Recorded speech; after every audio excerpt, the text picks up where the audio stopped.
आप सभी का स्वागत है मनी गुरु में, आपका फेवरेट शो। मैं हूं स्वाति रायना और मनी गुरु में हमेशा हम आपको फंड के फंडे बताते हैं। कौन से म्यूचुअल फंड में निवेश करना आपके लिए फायदेमंद है, कौन से फंड में निवेश करना कब आपके लिए फायदेमंद है, और एसेट एलोकेशन के बारे में भी हम आपको तमाम जानकारी देते हैं। तो आज के एपिसोड में भी म्यूचुअल फंड से जुड़े हुए तमाम सवालों के जवाब हम अपने शो में शामिल करने वाले हैं। और हमारे साथ आज जो खास मेहमान है वो है certified financial planner Poonam Rungta. Poonam, आपका बहुत स्वागत है मनी गुरु के आज के इस एपिसोड में। अगले आधे घंटे पूनम हमारे साथ जुड़ेंगी और हमारे साथ दर्शक भी जुड़ेंगे जो कि हमसे अपने सवाल जानेंगे। और इसी के तहत आपको बताएं कि हमें कांटेक्ट आप कैसे कर सकते हैं। हमारा टोल फ्री नंबर है, फेसबुक या ट्विटर पर भी आप हमें कांटेक्ट करके अपने सवाल भेज सकते हैं म्यूचुअल फंड से जुड़े हुए। चलिए पूनम, आपसे थोड़ा शुरू करते हैं, आज के शो की शुरुआत करते हैं। और सबसे पहले हम जो सवाल लेने जा रहे हैं वो हमारे पास ईमेल पर आया है दीपक गुप्ता का। उनका सवाल लेते हैं और ये कहते हैं कि इनकी उम्र 32 साल है और इन्होंने 2017 से म्यूचुअल फंड में निवेश करना शुरू किया है। और पोर्टफोलियो इनका कैसा है जरा बताइए। जो सारे इनके फंड्स हैं डायरेक्ट और ग्रोथ कैटेगरी में है। इन्होंने अपने लक्ष्य भी यहां पर सेट किए हैं, लेकिन जो उनका पोर्टफोलियो सबसे पहले आपको बता दें, आदित्य बिरला सन लाइफ इक्विटी में 9,000 रुपए इनका सिप है। एसबीआई ब्लू चिप में 12,000 रुपए की इनकी SIP, HDFC mid cap opportunities में 3,000 रुपए की एसआईपी इनकी है और कोटक टैक्स सेवर में 3,000 रुपए की ये एसआईपी करते हैं। रिटायरमेंट के लिए इन्हें 3.5 करोड़ रुपए चाहिए। बेटे की पढ़ाई के लिए 14 साल में 65 लाख रुपए और बेटे की शादी के लिए ही 23 साल में 60 लाख रुपए। तो 1 साल से म्यूचुअल फंड में निवेश, इनके 4 फंड और इनके 3 लक्ष्य, क्या ये सही राह पर है पूनम?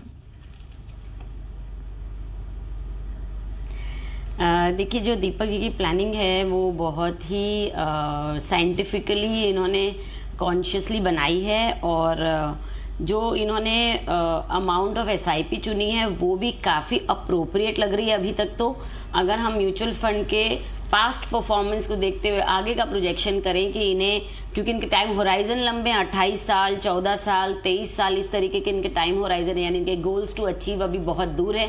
तो अगर हम म्यूचुअल फंड का return on a conservative basis ले कि भाई 12 से 13% तो मिल ही जाएगा इतने टाइम पीरियड में, तो भी इनके जो एसआईपी अमाउंट है इनके गोल्स के साथ मैच हो रहे हैं। स्वाति, इन्होंने बहुत अच्छे से अपनी प्लानिंग की है। पर मेरा जो कंसर्न है वो इनके जो चॉइस ऑफ फंड्स और डिवर्सिफिकेशन को लेके है। इन्होंने इतने लंबे होराइजन के लिए अग्रेसिव फंड्स चुनने चाहिए, जो छोड़ के इन्होंने कंजर्वेटिव फंड्स चुने हैं। एसबीआई ब्लू चिप में इनका 12,000 रुपये का निवेश है।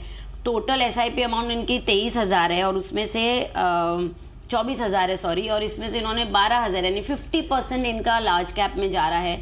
तब जबकि ये कंजर्वेटिव फंड की कैटेगरी में आते हैं लार्ज कैप फंड्स, और इतने लंबे होराइजन के लिए थोड़े अग्रेसिव, यानी स्मॉल कैप फंड्स या मिड कैप फंड्स या अल्ट्रा स्मॉल कैप फंड्स भी चुनाव कर सकते हैं, क्योंकि इंडिया स्टोरी ब्राइट है और आगे चल के ये टाइप के फंड्स ज़्यादा रिटर्न दे सकते हैं।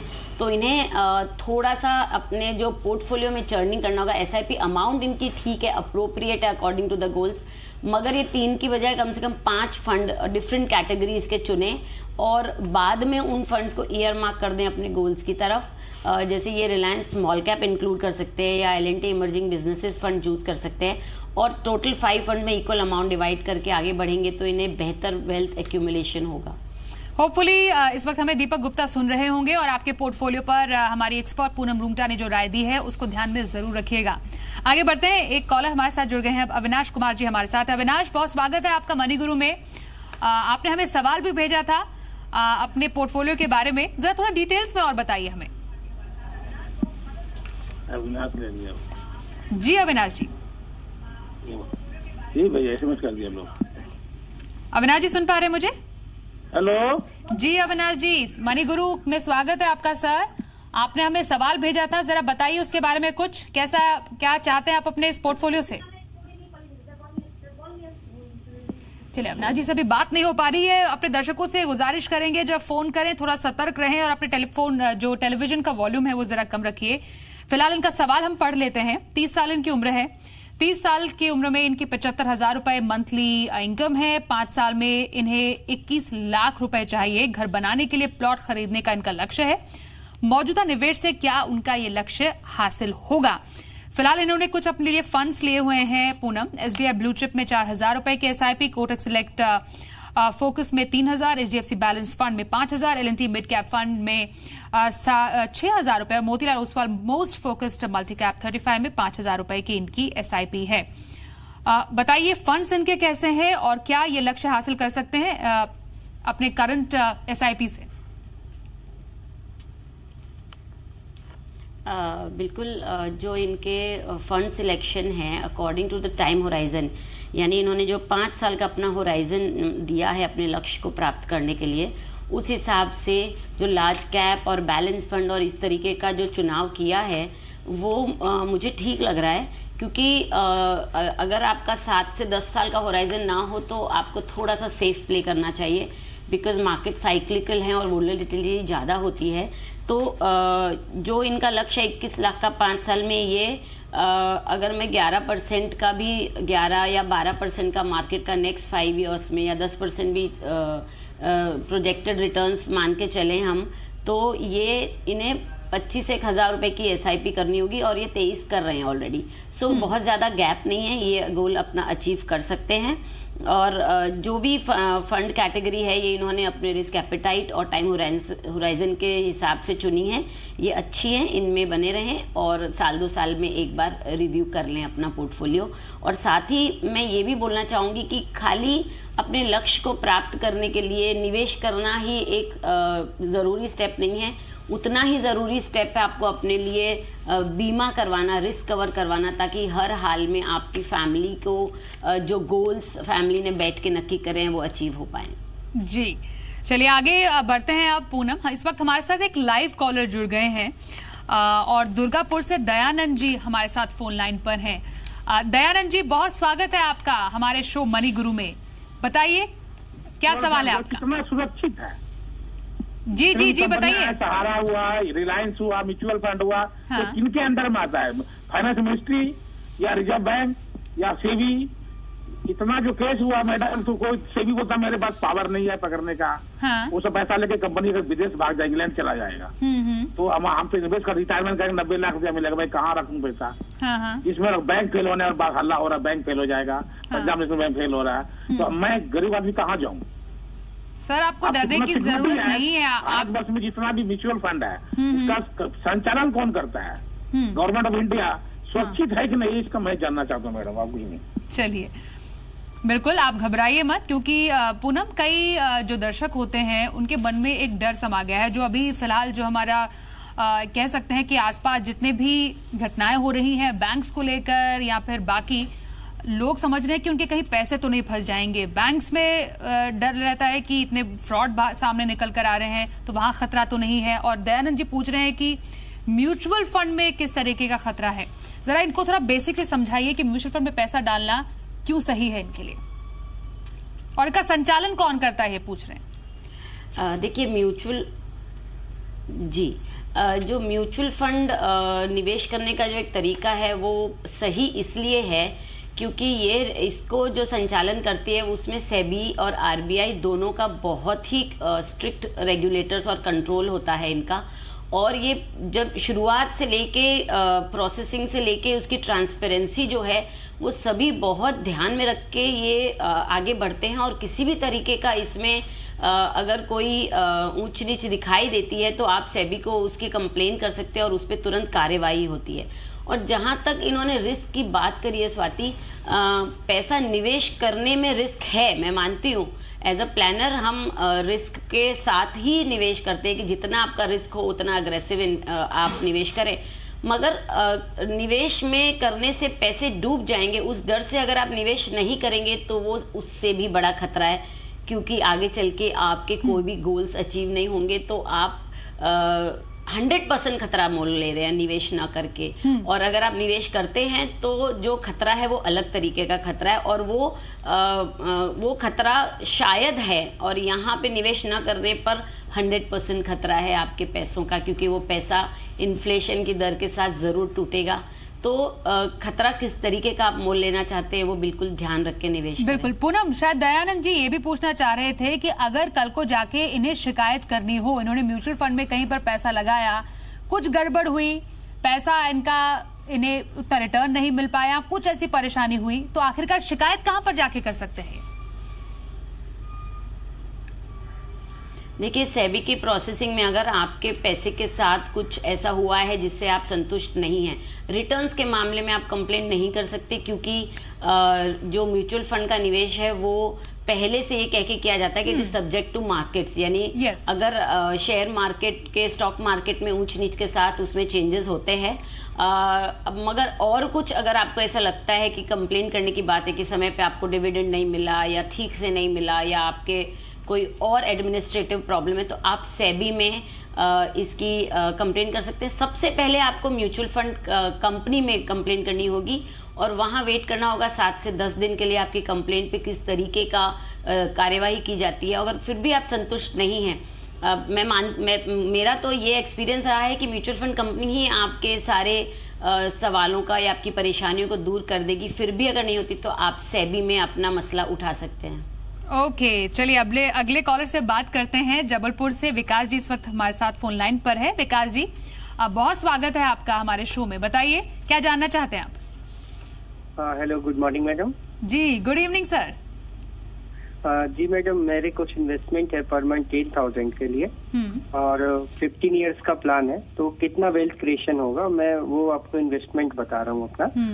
तो ICICI का फोकस ब्लू चिप में 2,000 है, HDFC मिड कैप अपॉर्चुनिटीज में 2,000, रिलायंस टैक्स सेवर भी 2,000 है, SBI मैग्नम टैक्स गेन भी 2,000 है और एक DSP माइक्रो कैप है उसमें 1,000 और L&T इंडिया वैल्यू वो भी 1,000 है। ओके, तो 15 इयर्स के लिए मैं कंटिन्यू रहना चाहता हूँ। ऑलरेडी 2 साल कंप्लीट हो गया है। 2 साल कंप्लीट हो गया है, 15 इयर्स के लिए कंटिन्यू। टोटल 8,000 की SIP। तो कितनी उम्र है आपके विकास जी? 28 साल जी, 28। ठीक है। क्या गोल्स है आपने अपने लिए सेट किए हैं? SIP जो कर रहे हैं 15 साल में, कुछ तो गोल्स अचीव करने होंगे। कोई गोल नहीं है, बस वेल्थ क्रिएशन है। वेल्थ क्रिएशन के लिए विदाउट गोल, मतलब SIP without goal for the purpose of wealth creation. ये फंडा कैसा है विकास जी का? पूनम, वेल्थ क्रिएशन इनका गोल है और जाहिर सी बात है वेल्थ के साथ इन्होंने कुछ सोचा होगा करना है, क्योंकि हर एक को लखपति या करोड़पति होना है, तो इनका गोल अपनी जगह ठीक है। और जो इन्होंने फंड सिलेक्शन बताए वो भी काफ़ी डिवर्सिफाइड है। 8,000 रुपये के लिए सिर्फ 4 ही फंड्स रखेंगे तो मैं सोचती हूँ बेहतर होगा। थोड़ा कंसोलिडेट कर सकते हैं अपना पोर्टफोलियो, और अगर 15 साल और कंटिन्यू करें और ऑलरेडी 2 साल से ये निवेश कर रहे हैं तो 8,000 रुपये, मात्र 8,000 रुपये से 70 से 75,000 रुपये का वेल्थ आराम से क्रिएट कर सकते हैं स्वाति। सो इन्हें कंसिस्टेंटली इसमें निवेश करना होगा, क्योंकि एवरेजिंग का तभी फायदा मिलेगा। पर वेल्थ क्रिएशन के साथ साथ और स्पेसिफिक गोल्स भी साथ में आइडेंटिफाई कर लेंगे तो निवेश कम करना है या ज़्यादा करना है उस हिसाब से ये अपना पोर्टफोलियो चेंज कर सकते हैं। और एक और कॉलर हमारे साथ फोन लाइन पर जुड़ गए हैं, धीरज मठपाल जी। धीरज जी, बहुत स्वागत है आपका हमारे शो में। बताइए क्या जानना चाहते हैं आप? यस मैम, मैंने लास्ट ईयर सितंबर में SIP की थी। ओके, 4 SIP की थी और डायरेक्ट प्लान लिए थे। तो मैं वही जानना चाह रहा हूँ कि जो मेरा प्लान है ये अभी मतलब सही है? ठीक है। टोटल कितने की SIP कर रहे हैं आप? ये 2,000 का है 4 में, Kotak select focus fund and ICICI blue balance fund and Motilal Oswal most focus 35। Okay, और 4th वन आई थिंक ये है, और मैंने मेल पे किया था शायद। बिल्कुल। 5 से 7 साल तक आप कंटिन्यू रखना चाहते हैं। कोई गोल आपका जिसके लिए आप ये SIP कर रहे हैं? अभी तो कोई मतलब डिसाइड नहीं है, पर ये कि 5 से 7 साल के लिए मेरा है मोटिव। ऑल राइट, चलिए धीरज जी को आप क्या सलाह देंगे? इनका पोर्टफोलियो कैसा है और फिलहाल 5 से 7 साल तक का इनका निवेश है, लेकिन गोल माइंड में नहीं है। देखिए, बहुत सारे निवेशक इस तरह निवेश शुरू करते हैं कि हम 5 साल साथ निवेश करके देखते हैं, फिर किस तरह रिटर्न आएगा फिर सोचेंगे। तो इस की सोच के साथ जब निवेश करते हैं तो इस तरीके का बिना गोल का इन्वेस्टमेंट होता है।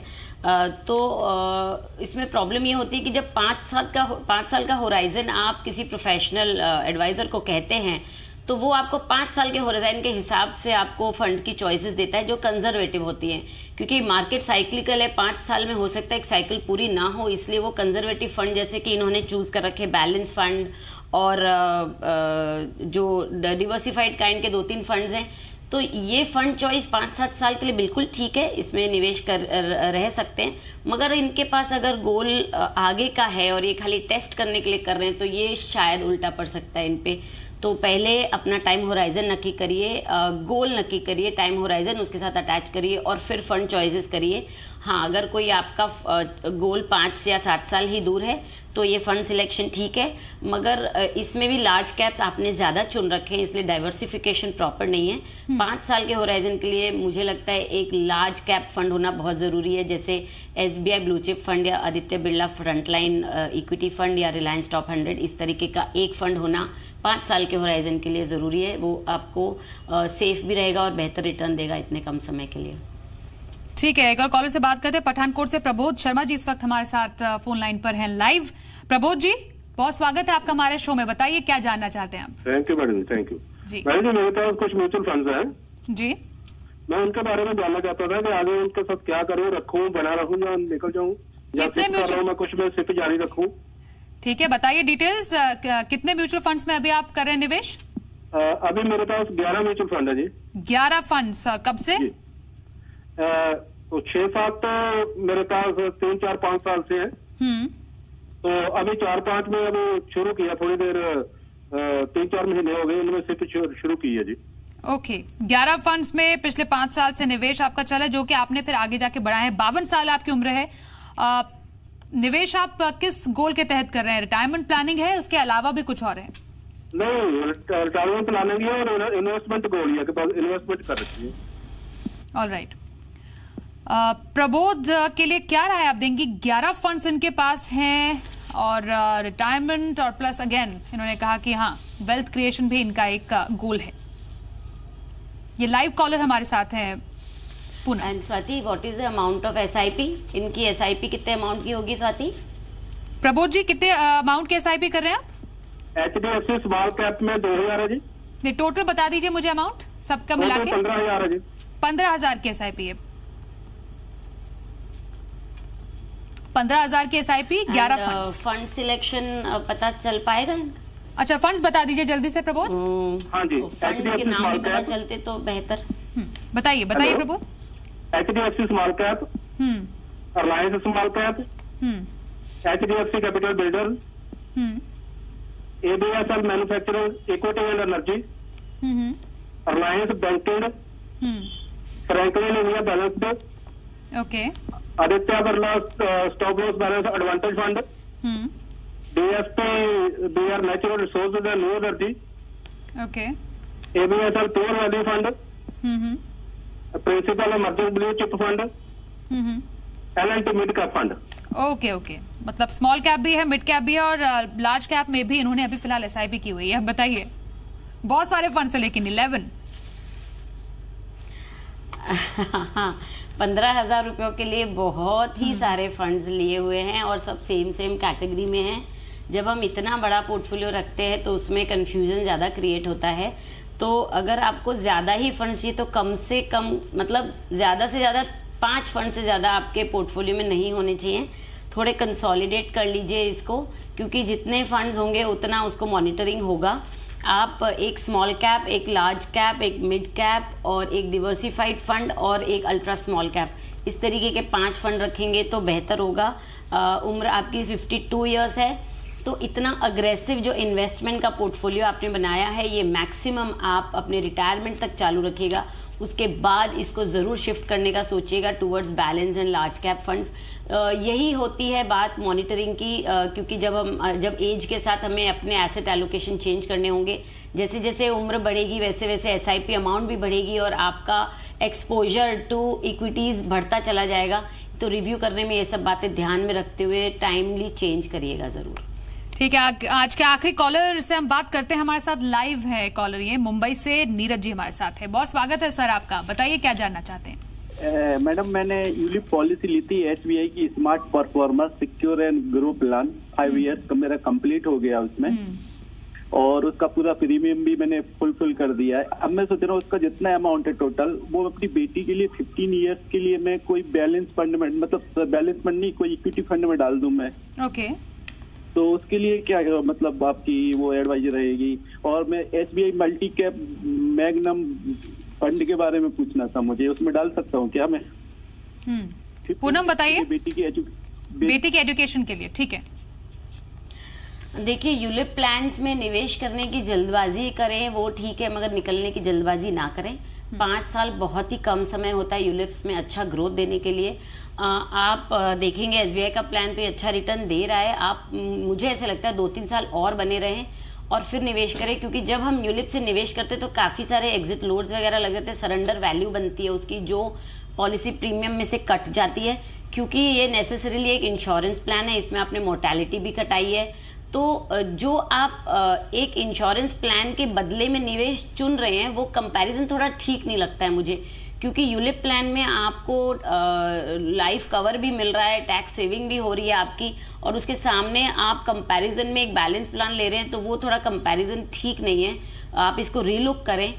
मुझे लगता है आप जो सोच रहे हैं म्यूचुअल फंड में निवेश करने का, एक मुश्त ना करके उसको SIP शुरू करें, थोड़ा थोड़ा जमा कर लेंगे आप यूलिप जितना, और इतनी हेस्ट ना दिखाएं उसमें से एग्जिट करने की, बिकॉज जब हम इंश्योरेंस प्लान्स में से एग्जिट करते हैं तो काफ़ी आपका पैसे का भी लॉस होता है और साथ में रिस्क कवर आपका चला जाता है। तो सब कुछ देख के आप एक प्रोफेशनल हेल्प लेके इसमें डिसीजन लें। SBI मल्टी कैप फंड के बारे में भी जान रहे थे अपनी बिटिया की पढ़ाई के लिए, ये कैसा रहेगा?